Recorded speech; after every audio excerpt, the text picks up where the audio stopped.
The Bushcrafty Talks. Remember, everyone deployed. Very, very important nowadays. Stuff going on over there I can't talk about, and it drives me nuts. All I can say is hope everybody's prepared.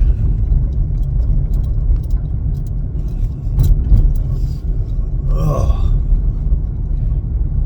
Yeah, I come out here headed to Goodwill, hoping to find some signs that say yard sale or garage sale over this way, you know, pointing.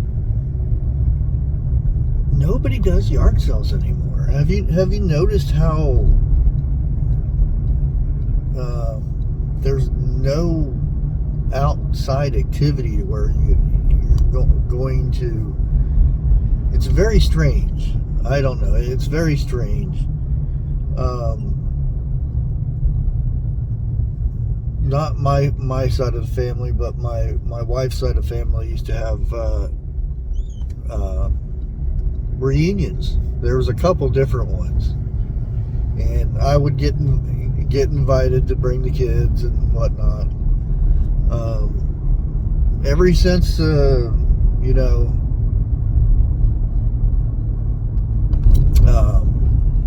thing happened, the sickness, boom, no reunions. And I'm sitting there trying to find out what happened. Is the person that started doing the reunions, or they? And I remember when there used to be tons of people, even before the sickness thing come along. Fewer and fewer people would come, and I know, people die off and whatnot, but you think the newer generation would be going to these things to keep up it's a family thing, and these things are usually fun. There's usually not too much conflicts or anything like that, but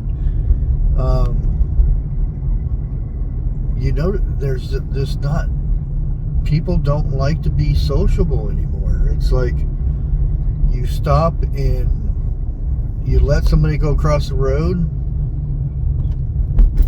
there's no expression on the face, there's no thank you, or there's nothing. It's just blank people walking around.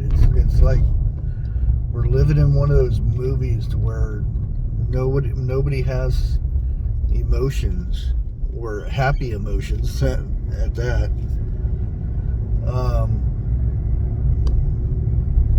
And it's like that all over. And I thought, well, maybe it's just around here and everything, but you don't see it anymore. It's just everybody's so blah,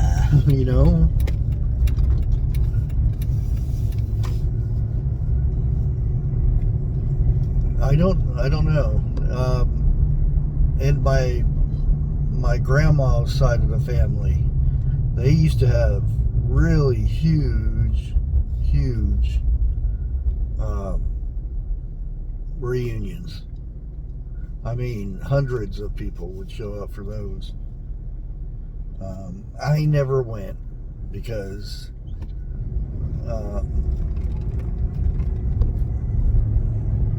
my side of that side of the family and my side of the family didn't get along too good, and there was always alcohol at this reunion.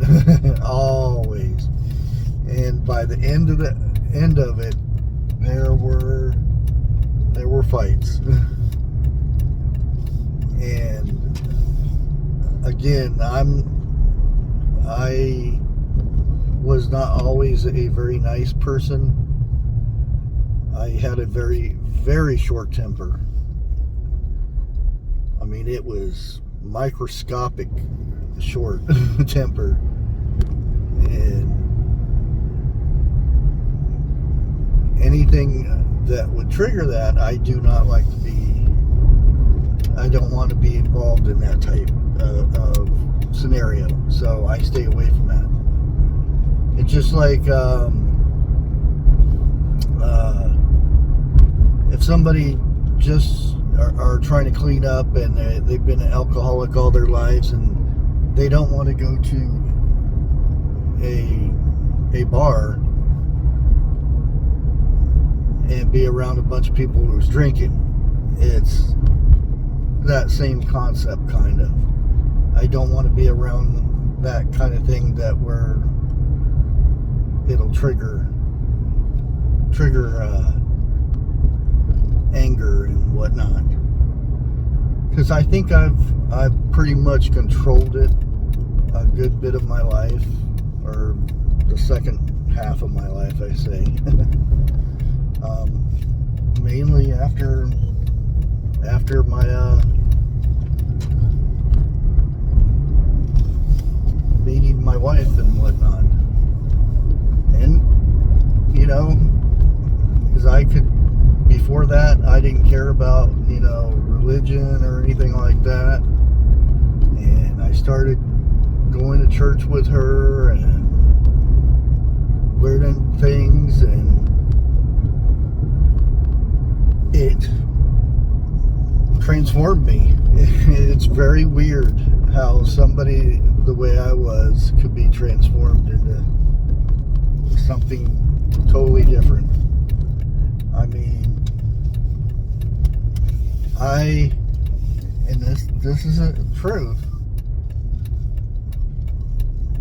from a young age on up, I never cried. Never cried. That may sound weird or anything, but and for those who think, well, men don't cry, they're strong and this and that,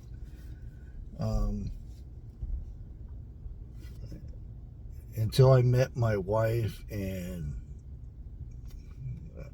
I call it transforming. I never had that emotion to cry. I had plenty of things in my life that would make anybody cry. My grandpa passing, and I really loved him. I mean, he was always that solid rock that he was always there. Never cried at that time when he died and everything. I've had other people die in my arms. I've had, very, very bad things happen and didn't show a bit of emotion to it. And it was like, I don't know if it was the way I grew up or what, or I don't know. I've never really sat there and tried to figure it out or anything like that. But I remember crying when my wife told me she was pregnant. And I remember me and my wife getting pregnant, or not pregnant, married. And later that night, when we were sitting there talking, and tears came to my eyes. That was the first time. And that's the thing. When me and my wife got married, with her religion, she was Catholic, we had to go to a class. I can't remember what the name of the class was, but we had to go through class, which was it was over 6 months long, and it was 2 nights a week. And I learned a lot about different parts of the religion and stuff like that. And I found it all fascinating and stuff. And I think that opened a lot for me. But anyways, the subject we were talking about, I just went way over there, didn't I?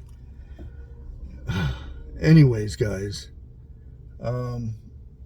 yeah, it seems like everybody is cut off. They want to be cut off from humans. And there's like goodwill here. There are two women that are very nice. They're older women. They say hi and they ask how you doing and things like that. And it's very, very odd that people ask that nowadays. Like it's just strange because you're getting so used to the cut off part of the way everybody's acting now. You're like, oh, somebody said hi. Ooh, what's going on with that? What do they want? And we're being brainwashed into being solitary type things, and we don't want that. That's why I like to, when I have the live streams and whatnot, I like to interact with and it's not when I do the interviews, because interviews are kind of, you kind of try to concentrate on asking questions to the guest and whatnot. But the other live streams where we just open it up and we ask questions and stuff, those are wonderful. You get to actually communicate with other humans, you know what I mean? And I don't know. It just seems like we're being forced into the solitary thing, to everybody stuck in their cubicles. Anyways, I'm going to stop blabbing here. You guys are probably getting tired of listening to me. Until next time, never give up, and God bless you.